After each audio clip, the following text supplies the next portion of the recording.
welcome to the University of ADHD podcast. My name is Emma Leavesley, I'm your host, and this first episode I thought I would use to just give a bit of background information about myself and also give you a bit of information about the podcast itself. Who am I then? I help students with ADHD excel at college and university by using education, hypnotherapy and CBT, or cognitive behavioural therapy.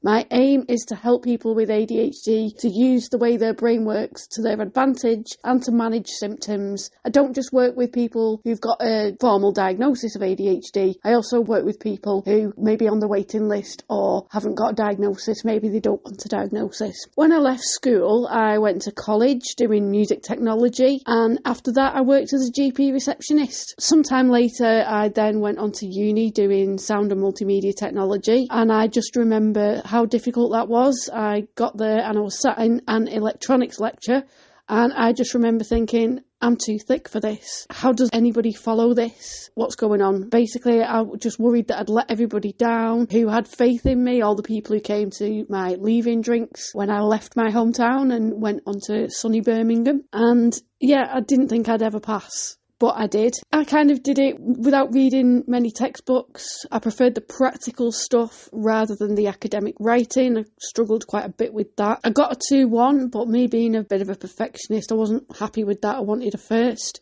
After I left uni, me and my partner bought a house. I didn't know what to do. I worked in a warehouse, and then I decided to do my teacher training. So I decided, because college was such a positive experience for me compared to school, that I wanted to work in further education. So I went and did my teacher training. I was basically still doing the all-nighters. That's how I do assignments, but I got better at the academic writing. Then I taught creative media at a college for 8 years. My son was born in 2007. He's 16 now, and we've been through pretty much the entire school system with him having ADHD. I've not got a diagnosis of ADHD, by the way. I would say we've been let down by the education system to some extent because he's struggled with his ADHD, and together we've come up with solutions to get him help with studying, and I've come up with some ADHD-friendly teaching and learning strategies that work with him, and they worked with my students as well when I was a lecturer. When I was working at the college, I enjoyed the teaching side of things. I really loved that. I taught creative media, a subject I really loved, and basically, what I didn't like was the political side of things. I spent a lot of time doing paperwork that didn't benefit the students, didn't benefit me, and less time being able to plan lessons, and I got to the point where I just had enough. I decided I wanted to work in mental health because I'd had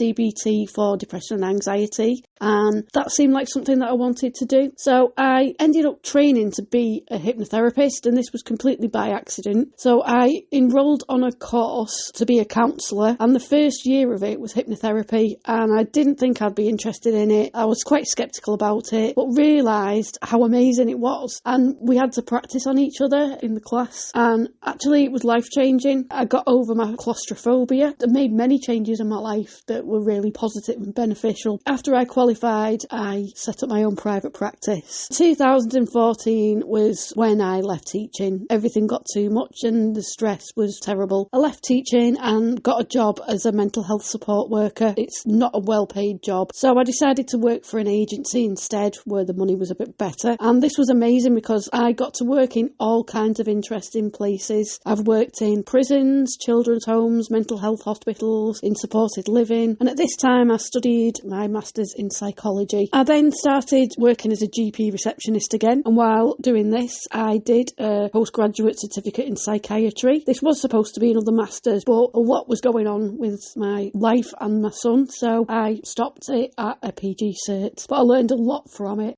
Through this time as well, I was diagnosed with bipolar, and while I definitely agree with that diagnosis, there's still some symptoms that I've got that are constant, which aren't explained by that. But as I said, I've never gone down the route of having a formal diagnosis of ADHD, so I wouldn't actually tell people that I've got ADHD, but I can certainly relate to a lot of the struggles. So then I trained as an assistant practitioner in mental health. I worked for the GP practice, but also for the local adult ADHD service for the NHS. NHS. And with that, I did CBT for anxiety and depression for the GP practice, but I co-created, and this is a really long-winded title, a psychosocial intervention for people with ADHD. That's just a fancy name for what's known as psychoeducation, so teaching people about the condition and also strategies that help. I've run this for around about 3 years now, and I also run a support group for people with ADHD. It's a group thing, it's all online, and I really enjoy this. So one thing I did find with doing the psychosocial intervention was that there was a lot of information that we had to put across, and we were only given 4 weeks to do it, so each cohort was 4 weeks. And a lot of people struggled with this. A lot of people expressed that they wanted one-to-one help, and a lot of people said that this needed to be for over a lot longer period than 4 weeks. So with this, I decided to combine my hypnotherapy, CBT and the education, and I started Rethink ADHD. It's something that I really love doing, but also I thought, why not tie in more of my life experience? And I then decided, okay, I'll put my teaching experience in the mix as well. So because I've always worked with further education and I've got an experience of being a student in higher education, including postgrad, I thought, I realise how much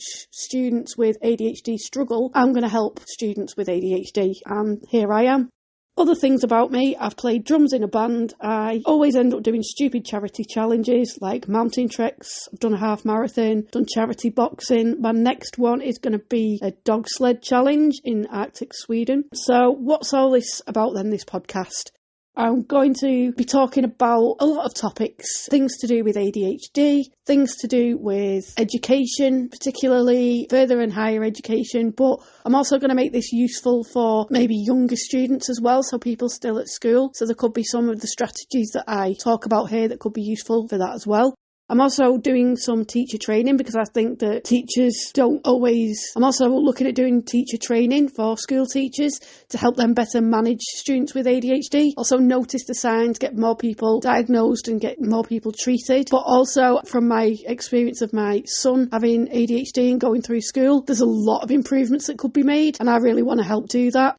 You can check out my website, rethink-adhd.co.uk, for details about that if you're a teacher. So this podcast will also include tips on careers, tips on studying, and also I'll be chatting to guests about various topics to do with ADHD and education, and also have a bit of fun, so there will be some fun topics in there. The episodes will be released Monday, Tuesday, Wednesday, Thursday at 9 p.m, so they'll be available on Podbean, YouTube, and all the usual podcast formats. So if you'd like to be a guest on my show, please get in touch. If you want to suggest any topics that you want me to cover, please get in touch. If you've got any questions that I can answer on air that could be beneficial to others, get in touch. So if you go to my website, rethink-adhd.co.uk, you can find my contact details, and you can also subscribe to my mailing lists because I send details of free stuff, offers, and I've got some courses coming up in the new year which may be of interest to you. So the next episode is going to be all about ADHD, VAST, and also diagnosis and identity. I'll see you then. Don't forget to subscribe.